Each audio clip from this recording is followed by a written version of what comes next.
Афганистан и било што. Што мислите инаку за оваа првоаприлска шега дека во ноември Груевски ќе распише вонредни избори, или пак можеби поинаку да прашам, што мислите, дали Ахмети би ја напуштил владата доколку не дојде до решавањето на спорот со името?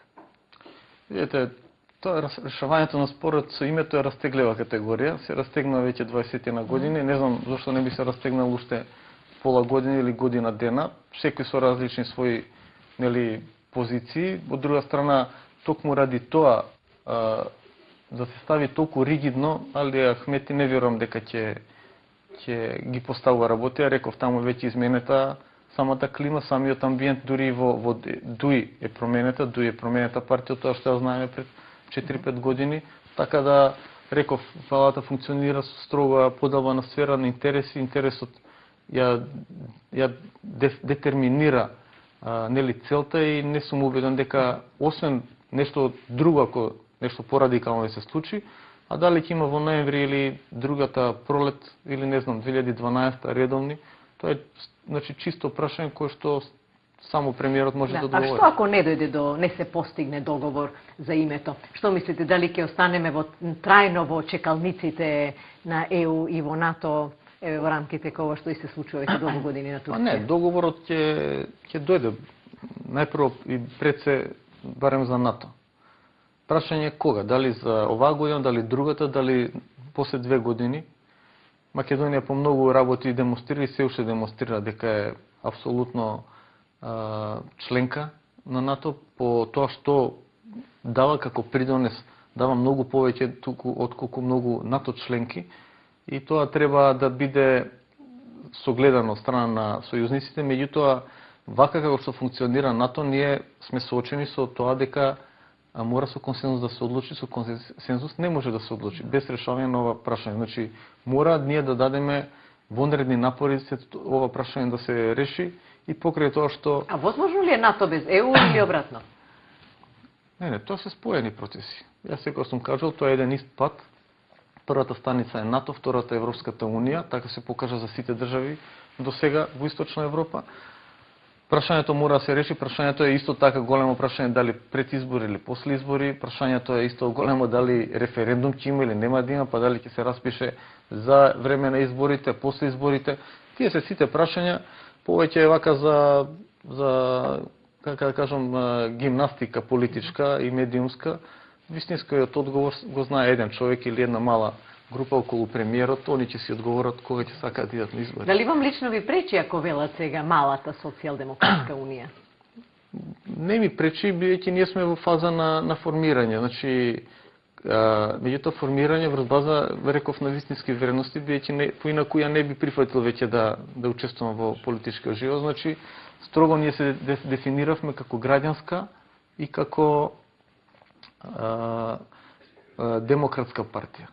Значи, а после нормално влегува социјалниот елемент, за кој што мислам дека исто Македонија се повеќе тоне, како што гледате секојдневно се поголеми и поголеми трагедии гледаме на телевизија. Во една мала Македонија од 2 милиона жители навистина има премногу проблеми во тој поглед.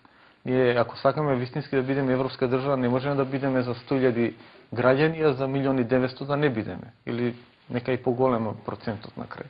Така да Македонија мора да изгради, меѓутоа од друга страна ние мора да профилираме како што реков, за да излеземе од овој транзицијски пат во кој што не влечат се уште и ВМРО и СДСМ, бидејќи им одговара и користат сите средства за манипулација, дури го раскара народот, се караат фамилии поради една друга партија, мислам тоа е срамота. Утре бидат изборите. Како ќе настапувате, знаете ли сами во коалиција? Може би веќе планирате колку места? Видете, ние, реков, сме млади, сме на почетокот и мали, меѓутоа партијата се гради. Започнавме навистина храбро, обично партија се формира можеби година дена пред избори.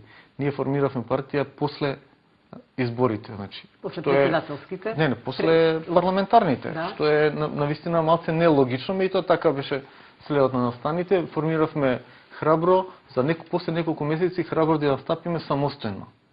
Ние настапивме самостојно за локалните избори со целиот ризик. Сметавме дека граѓаните полека ќе мора да препознаваат одредени политички групации или партии кои што нудат различна опција политичка. Веќе едно е да формирате партија, друго е да формирате да градите одредена политичка опција. На Македонија треба нова политичка опција. Што мислите? Има ли можност за центарот, еве, кај нас некако се појавуваат адхок тие партии на центарот, еве примерот е со Топурковски, па после делбите, еве делбите и со Тито Петковски, па полека после делбите и караниците полека исчезнуваат, или после изборите, доколку оние што преживеат, ќе се претопат на лево или на десно.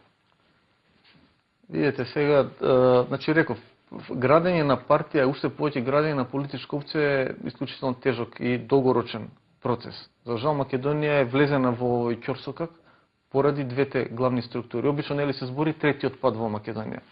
Прво, не може да има трет пат, бидејќи нема ни втор пат. И едните и другите, значи покажаат дека се многу слични во својата манифестација, прокламираат некаква идеологија, дали конзервативна, дали левичарска или социјалдемократска, меѓутоа апсолутно многу малку има допирни точки, ја користат само повторно како средство за манипулација. Например, ВМРО со религијата, например, со блискоста кон МПЦ или било што. Од друга страна, ВМРО, која што е конзервативна, нели, идеолошки и економски треба да биде, е владата со најголемата државна интервенција во македонското стопанство. Гледате какви притисоци прават. Од друга страна, СДС или тоа што беше, ја спроведе македонската приватизација и ја создаде македонската олигархија. Нешто не спојува. Тоа нешто би требало да биде нека конзервативна десница. Така да трет пат во Македонија нема, бидејќи на крај едните и другите цело време постојано го градеа патот или не издржаа на искушението да градат малце по-демократска свест и вредности во македонско општество, туку го градеа единствениот транзицијски пат. Они се тие инженери на македонската транзиција. Ние треба конечно нешто друго да почнеме да градиме во оваа држава. Има ли енергија СДУ? СДУ има енергија, нема се уште токав капацитет, меѓутоа ја верувам дека многу исто така други структури, не велам дека само ние мора да ја понудиме опцијата, демократската опција во Македонија. Меѓутоа се препознаваат се повеќе и повеќе демократски ориентирани партии кои што нудат демократска опција за македонската држава, кај што ќе се почитува навистина граѓанинот, кај што ќе се офатат оние основни елементи што треба државата да понуди на својот граѓанин. Не може да имате вакво здравство, ваков образовен систем, граѓанинот да осеќа огромна несигурност, а вие само да се играте еден со друг кој е попаметен, а во суштина станува збор, ја тоа често го кажувам, односно станува збор за една паричка со двете нејзини страни. Така да Македонија нема втор пат, има еден пат, транзицијскиот пат.